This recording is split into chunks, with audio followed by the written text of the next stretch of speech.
Hey everybody, and welcome to Season 77 of Bearcat Update. Today, I'll be updating you on how the seasons are looking for our fall sports. From volleyball's strong start to a look at an all-time great on the gridiron, we've got a lot to cover. So let's get right into it.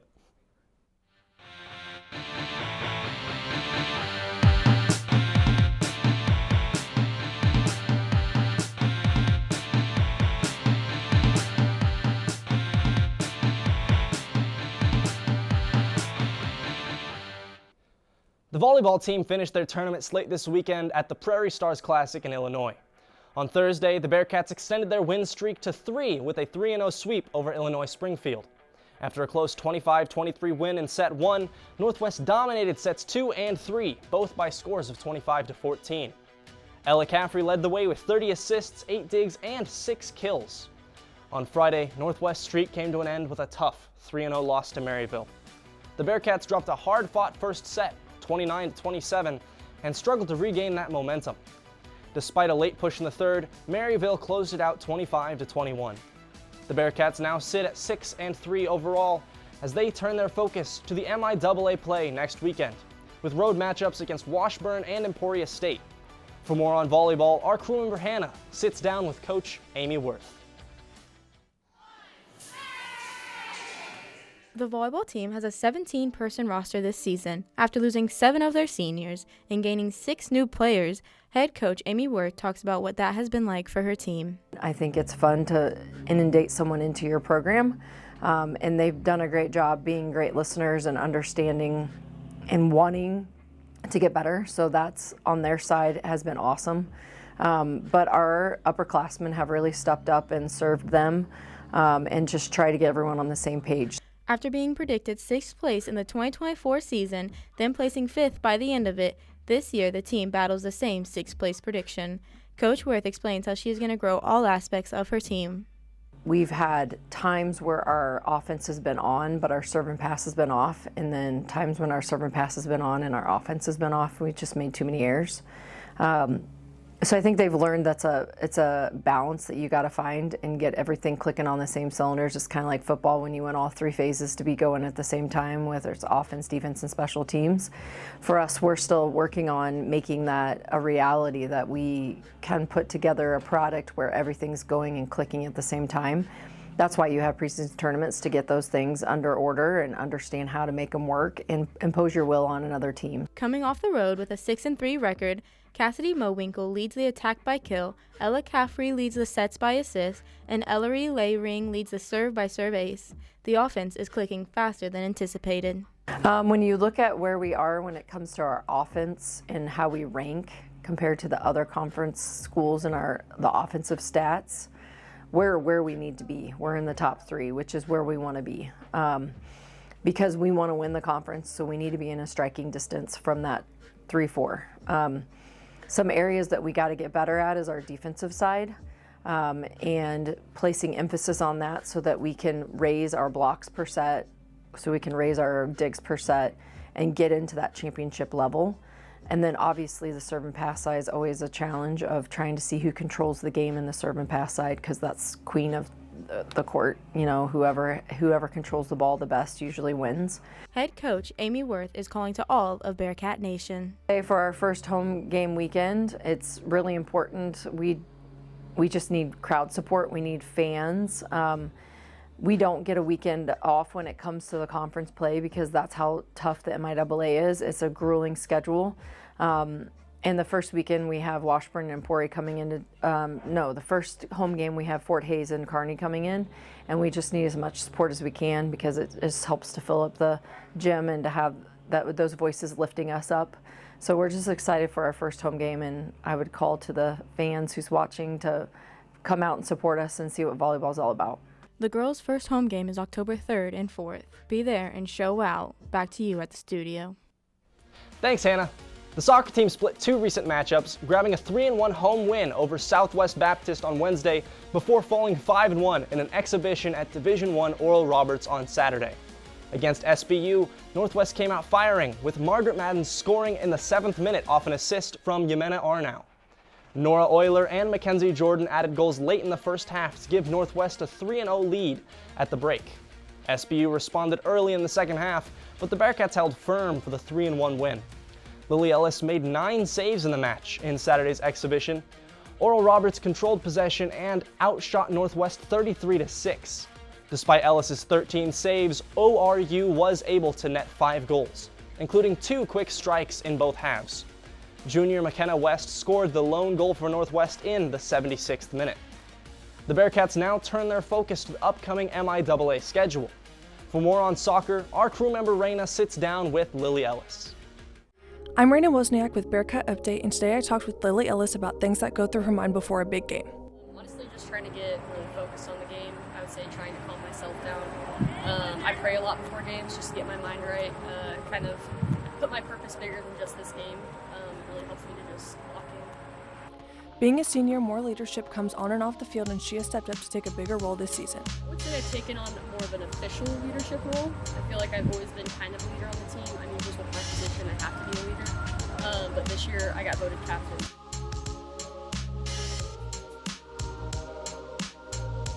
With so many people watching women's soccer, we talked about what it means to her to step on the field before each game. I would say just being ready at all times.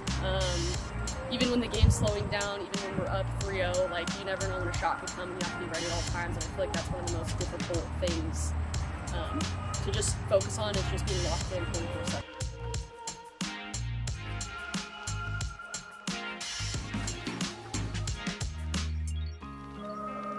Stepping onto the field before a game, players have different mindsets depending on what position you're in. With Lily Ellis being a goalkeeper, we want to know what the hardest part about it is. It means everything. I feel like Bearcat soccer is just such an amazing culture, and I never thought I was going to be a part of something like this. And I just think our team is different than any other team I've been on, and that means the world to me.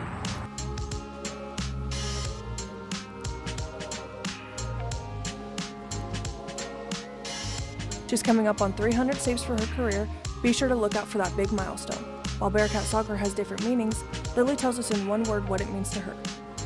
Exciting. I would say this has been an exciting journey because I never thought I would make this big of an impact on the team. And so that's just been the most exciting part ever.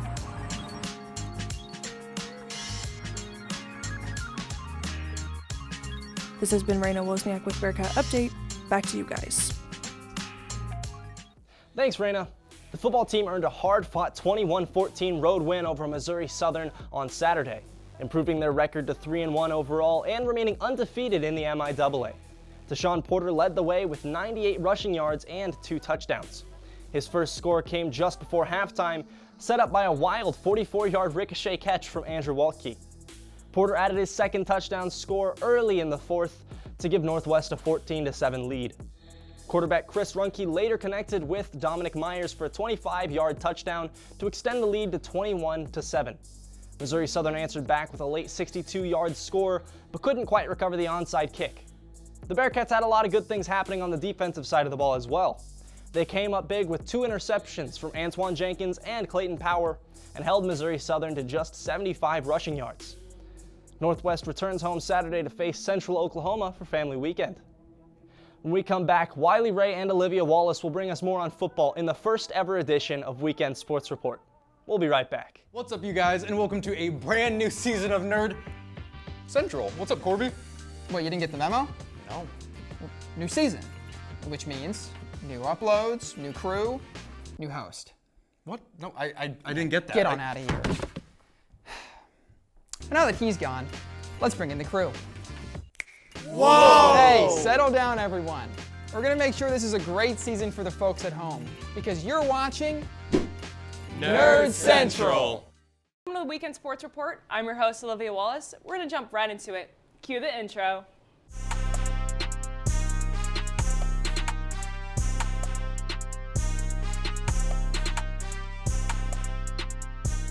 The Bearcats improved to 3-1 for the first time to begin the season since 2022 with yesterday's 21-14 win over Missouri Southern. Missouri Southern was previously the only defeated team in the MIAA. Wiley, what are your thoughts on the start of the Bearcat season?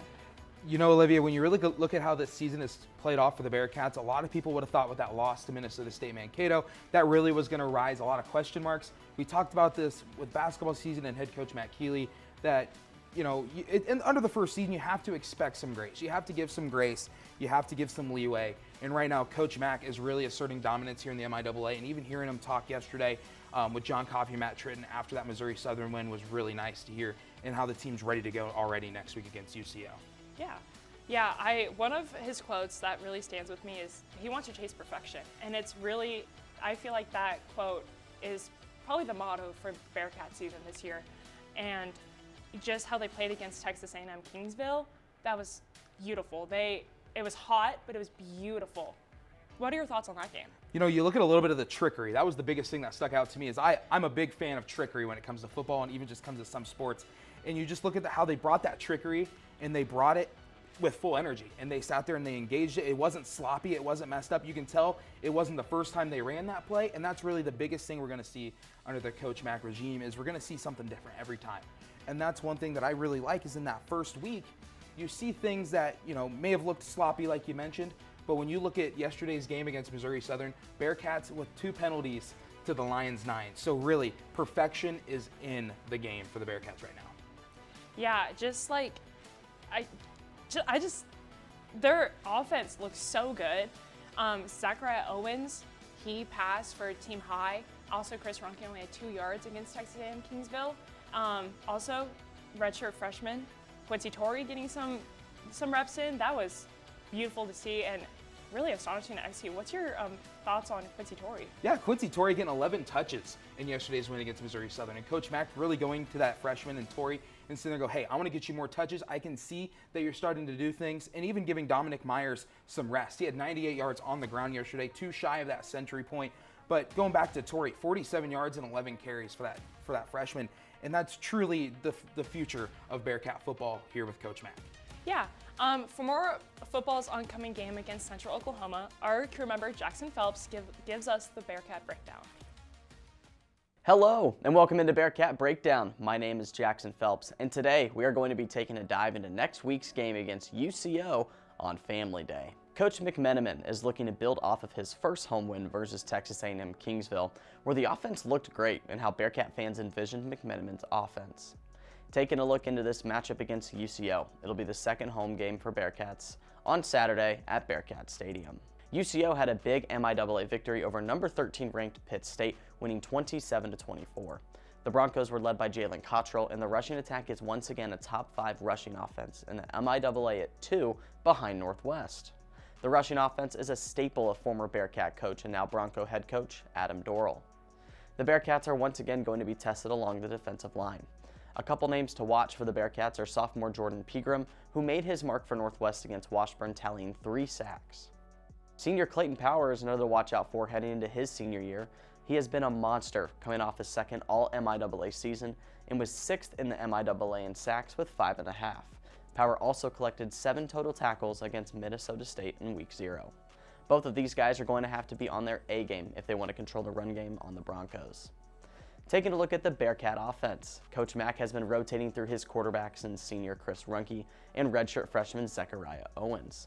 The Bearcats have been wanting to improve on the pass game this year, and we've seen many different formations and schemes the last couple of weeks. Zachariah has been used for his mobility and his ability to gain yards on the ground, and through his first 3 weeks, he has 150+ yards rushing with 3 touchdowns on the ground. With Runke, the Bearcats have been trusting him to throw the ball more and open up the aerial attack. Through his first few weeks, he has 450+ yards and 5 passing touchdowns. Looking at how our offense is looking against their defense, UCO is currently ranked 8th in the MIAA in yards allowed, but have faced very tough competition in UT Permian Basin and Pittsburgh State. The Bearcats are going to have to watch out for senior defensive lineman Johnny Wilson, who leads the team in tackles and sacks, and senior linebacker Connor Johnston, who is 2nd in tackles behind Wilson. These two have been the driving force for the Bronco defense and will have to step up to slow down the hot Northwest offense. I think this game will be another good one at Bearcat Stadium. I think whichever defense steps up the most is going to win this game just because of how good these offenses have been the last couple of weeks. Defense is going to have to shine for both teams. I've been impressed with the offensive changes for Northwest, and the defense has been stepping up as well. I think with that being said, the Bearcats are going to win by an honest 1 possession, and it will be a close one, but I do think the defense will get that last stop that they need to win the ballgame. I'm Jackson Phelps, and this has been your Bearcat Breakdown. Welcome to everyone's favorite segment here on BCU. It is Rays, Plays, and Highlights. I'm your host, Wiley Ray, and today we're going to be breaking down 3 plays that helped the Bearcats be victorious in last week's win against Texas A&M Kingsville. Let's take a look at play number 1. And this one right here, Olivia, this is Zachariah Owens finding himself one of 2 rushing touchdowns on the day. And as we let this play dissect a little before we break it down and dissect it even more, you just see that offensive lineman. They're blocking inside, they're blocking away from the ball, which is where it's supposed to be designed. And you know, we've kind of discussed this earlier, but wide receivers can block too. That is the craziest thing to see, because a lot of people sit there and go, man, wide receivers, they're just runners, they're a bunch of track stars. But here we see it, they're blocking. And let's take a closer look and dissect this play. Stop it for me right there. It's a little late. We still like it. I still like that block. It shows that he gives him enough time. He gives Zachariah enough time to sit there and go, hey, you can bounce outside. You're going to get that pylon regardless of the play. But let's take a look a little bit more right here. Zachariah, before that, could have went right in, right in for that touchdown, broke inside. That's really where the play is designed, is to go right off that offensive line. But we see right here, these 2 defenders right here, they're playing farther over. They read that offense. They read the option really well. So Zachariah has to go outside, allowing his wide receiver that block. He sees that block. He understands the assignment, and he finds himself for 6. And let's let this play out here to finish this first play. Beautiful play by Zachariah Owens. Let's now take it to our second play. And Olivia, you were telling me that you have a little bit of insight on this play. Yeah, I do. I caught up with head coach John McMenamin and Carter Edwards after this game. And Carter, you know, he went down, he got injured. He was not seen on the field for the second half. Correction. He was seen in the first half when this play happened, and then the second half he saw the field. But this happened in the first quarter. That fumble recovery was beautiful, giving us the ball back. But he got injured, and the first thing he went to head coach John McMenamin. Did I catch the ball? Did I catch it? And head coach was like, yes, you did, but go see the paramedics. And so he did, but he was also quoted by McMenamin that he's the pulse of the Bearcat defense. He is the definition of a true Mike linebacker, and really, he really is. After this play, he took one for the team. You know, obviously not a best way to go down, but he got the ball back. So, yeah. You know, when you look at this play and you just look at how it happened, this is a textbook, you know, they say punch by the defense, and this was a great job to break that fumble and really just, you know, like I said, he punches that ball so hard, the running back's mouthpiece falls out, but a great play for the Bearcats defense. And we'll take it in to the third play with a little bit of trickery here. And let's take a look at this one. I love this one. We were talking about at the beginning of our segment, a little bit of misdirection into a nice touchdown pass to Luke Matthews, and he does a great job. And one thing I really want to point out here, and we'll take it from a second view here real quick, and they go, even the cameraman's like, whoa, where'd the ball go? And they'll right there into the hands for the Bearcat touchdown. But I want you to stop right here for me. You take a look at this, and a lot of people will sit here and go, you know what? Runkey's here, he's ready to throw the ball. But what I see right here is the misdirection, tosses it back, brings it around, boom, he's ready to block. He's ready to defend his quarterback at all costs. And when he defends that quarterback, it gives Runkey time to throw the ball. And that's a lot of things we've seen, you know, near the end of last year. And we saw it against Minnesota State Mankato. Runkey wasn't protected a whole lot. And that's why these 2 offensive segments we've had today are my Rays plays of the week. Because when you look at how these 2 offenses have played compared to Texas A&M Kingsville, and if we were to pull up tape from Minnesota State Mankato, a night and day difference between the blocking of these 2 teams. Yeah, like you said, he was defending, and he was wide open too. That was just a beautiful executed play. And what I really like when I talked to head coach after the game, he said, we designed a play for every single offensive people that were on the field. And I took in consideration, we didn't do that last year. And it was just beautiful, beautiful execution, and just, oh, where's the ball? Oh, there it is, and touchdown for the Bearcats. Just beautiful, beautiful execution. Yeah, you know, that, just like you said, that is something that you're going to see the Bearcats succeed with, is if they can make a play that's designed for each player on the field this season, the Bearcats are going to find themselves a lot of success, and we're seeing that right now with them sitting 3-1. This has been Weekend Sports Report, and we'll be back in a week. Next up, we're going to send it to John Rinehart as he breaks down the next week's Bearcat schedule. Take it away, John. Bearcat sports are coming off a busy week with 5 sports in action on every day of the week. But that's old news. I'm John Rinehart, here to help you figure out what's happening next week in Bearcat sports.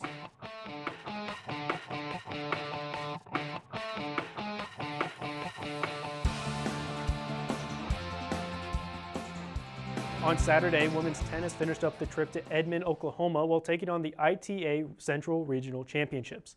Senior Miro Nanaka was the only Bearcat to make it out of the round of 32 after knocking off 7th-ranked Kristina Kozlova from Henderson State in round 1, Sofia Kocherliova from Northeastern State 2-0, and Fernanda Sandoval from Augustana University 2-0.